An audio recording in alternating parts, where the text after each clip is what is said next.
when we get heavy rains in town and maybe somebody has applied fertilizer, and that phosphorus, some of it, washes off the lawn into the stormwater system and into Big Creek. Phosphorus is one of those nutrients that can really cause the eutrophication of our creeks to where, they get a lot of algae bloom. Mm-hmm. I'm Becky Kiser, Hayes Post Eagle Radio News, and I'm talking with Stacy Campbell, crop production agent with the Cottonwood Extension District. Our topics include the dry weather and the status of the winter wheat crop and the need to be checking for alfalfa weevils now. It's all on this episode of the Hayes Post Podcast. We had that temperature where it got down pretty cool on that Sunday night going into Monday morning. And so, our wheat's a little further along than probably normal. There could be some potential freeze injury to the wheat, depending on the stage of growth and some other factors. It's been kind of crazy busy, but I did get out Tuesday afternoon and look a little bit. I didn't see anything that was too concerning as far as the freeze, but I didn't look at a lot of fields. Obviously, the more concerning thing that everybody sees and realizes is our lack of moisture, and that the wheat is really starting to kind of thin out and go backwards and kind of getting that blue color because it really needs a drink of water. And I don't know, we've got Jeff, in our weather forecast coming up in a few days. We've got a pretty good chance, I think, one day next week. Does that sound right? I haven't checked it in a second. Ill prepared here. Let's see here. I don't see a chance, really. No, not really, huh? I think then there was, and then maybe they took it out. Yeah. So, I mean, it is Kansas, so who knows? Yeah. But and then with this heat, that's coming on a little earlier than normal. Exactly. It's starting to really stress the wheat. We had a good looking wheat crop, because of our moisture in the fall and a little bit of moisture. We got that rain in December, but boy, we really need some moisture badly on the wheat, or it's going backwards now. So this might be kind of an oddball question, but I was thinking about it because yesterday Ellis County declared a burn ban, and then we do have the fire watch, red flag warning and fire watch today. What does that do to a wheat crop? Will it at this stage of development, and as it is kind of going backwards, as you said, can it burn? That's a good question. I wouldn't think that it could, because that the leaf is pretty green. There's quite a bit of moisture in the leaf tissue right now, so I wouldn't think it could. Maybe the more concerning thing is if there was a fire maybe in grassland, but then it burned right up to a field's edge that was fallow, that had quite a bit of wheat residue out there, and it caught that wheat residue on fire and it burned.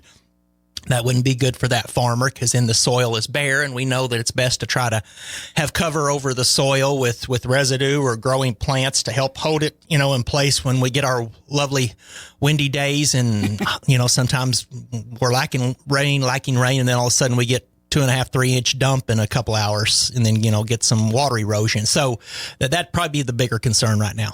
Well, we also wanted to talk about coming up. I shouldn't say coming up, but some problems that you've been seeing with alfalfa and some pests that are called weevils, and you haven't seen some problems with those. Well, I'll be honest with you, I haven't gotten out and looked at the alfalfa. I was looking at the wheat Tuesday afternoon.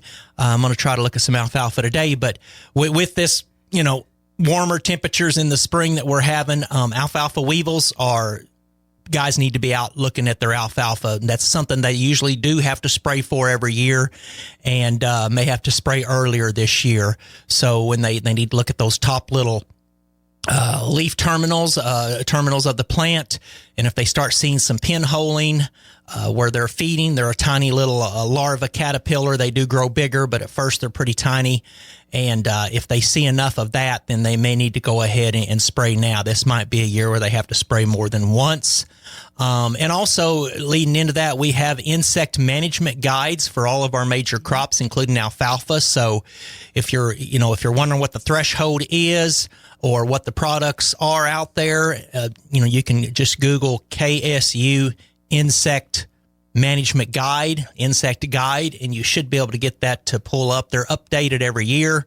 And we're also telling guys they really need to try to use different modes of action on their insecticides too, just like they are on herbicides, because we are starting to see some resistance to some of our commonly used insecticides on alfalfa weevils. It was actually documented up in Rooks County about 3 years ago. So using different modes of action would be good, and that insect guide can help you figure out the different modes of action, or you can give me a call, and I can help you with that too, or do some more Googling with some different modes of action for insecticides for alfalfa weevils. But it is, with this warm weather, it's time to get out there and start scouting your alfalfa fields for the alfalfa weevil. All right. Another thing we wanted to talk about is lawns, whether you live out in the country or in the city. Yep. It's weed time, unfortunately, and if you've got some emerging already, it might be a little bit too late to spray some of those. Yeah, our lovely winter annuals, the good old henbit that produces that pretty little purple flower. It is pretty. It is pretty, and I've seen some lawns, that's pretty much all there is. And you could go spray it, and you'll think you've killed it, but basically it's a winter annual, so the best time to spray it is in the fall when it's putting the herbicide down into the root system. Plants will do that because they're they're putting carbohydrates down in the root system for spring green up. And since henbit and dandelions are winter annuals, they do that. So fall, October 1st to November on a warm day above 50, 55 degrees is the best time to spray them. You spray them now, you think you'll kill them, but you really haven't gotten any herbicide down into that root system, so you really haven't killed them. And then the other thing is it's going to be time. I'm going to do it earlier. Next time we get some decent rain in the forecast, I'm going to put out my pre-emergent herbicide on my lawn to get that hopefully rained in, so I don't have to water, because it does need water to get it incorporated, whether it be a dry pre-emergent that you can put out with your fertilizer spreader, or if it's a liquid that you spray on. They both need water to get them incorporated, ideally within about 3 or 4 days after you put them out. But it will be time to get out your pre-emergent herbicides, which then will get some of those weeds that come up. It doesn't get any of the weeds that are already up. It creates a little herbicide barrier in the soil, and it will get some of the seedling weeds when they come up and get those killed. And speaking of lawns, you may have trees or bushes, something like that out there. Maybe not a bad idea to give them a drink. Oh, yeah. As I was telling you, I've got the water going right now around a tree, and my wife is at home working today, and so I had her set the alarm to go move it a couple more times, and then she can shut it off. Yes, we're so dry. Your perennials, your plants, your bedding plants, your shrubbery, so forth, probably need a good drink, and definitely your trees do too. And if you've got a cool season lawn, I've got a little bit of fescue, unfortunately, in the backyard because of all the trees I've got, and I was watering it yesterday too because it was in dire need of some moisture. Yeah, some water. We're talking about lawns, and this is also a good time of year to get some samples of your soil to see how good it is, how healthy it is. Right. Well, and it does kind of tell you some of the health of the soil, but more importantly, it probably tells you, if you're going to be growing vegetables or trying to make your grass look nice and lush and green, it'll tell you how much nitrogen and phosphorus you need. Those are kind of the two primary elements. So if you haven't done that in 2 or 3 years, it would probably be a good idea to do that on your lawns. Like I say, your vegetable gardens, you could be pulling soil samples right now. And we have the information, if you've never done it, on how you do it. And we even have some probes in the office that you just come and check out. They're handy dandy little probes that are designed to go, with a little bit of pressure, they go into the soil and bring out a little core, and then you dump it into a clean bucket. And you do that several times and mix it up. You can bring it back to us, and we will ship it off to the K-State Soils Lab. And depending on their workload, probably 5 to 10 working days, you'll get some results back, and we can help you with those recommendations as to what the lawn, the garden, and so forth may need. Do we have, do we have a particular deficit or oversupply of any kind of? That's a good question, because really, truly, frankly, the homeowners we see a lot of times, because it's a small area, and if homeowners are doing kind of their due diligence and maybe fertilizing every year, and they haven't taken any soil samples, that would still be a good idea to do that, because there's a good chance they're over applying. We see that quite a bit. especially with phosphorus. We see phosphorus levels super high, off the charts. And phosphorus is an immobile nutrient in the soil that once you apply it, with some water, it'll move into the soil a little bit, an inch, maybe 2, and that's it. So it's immobile, and that's okay because the plant roots can get it.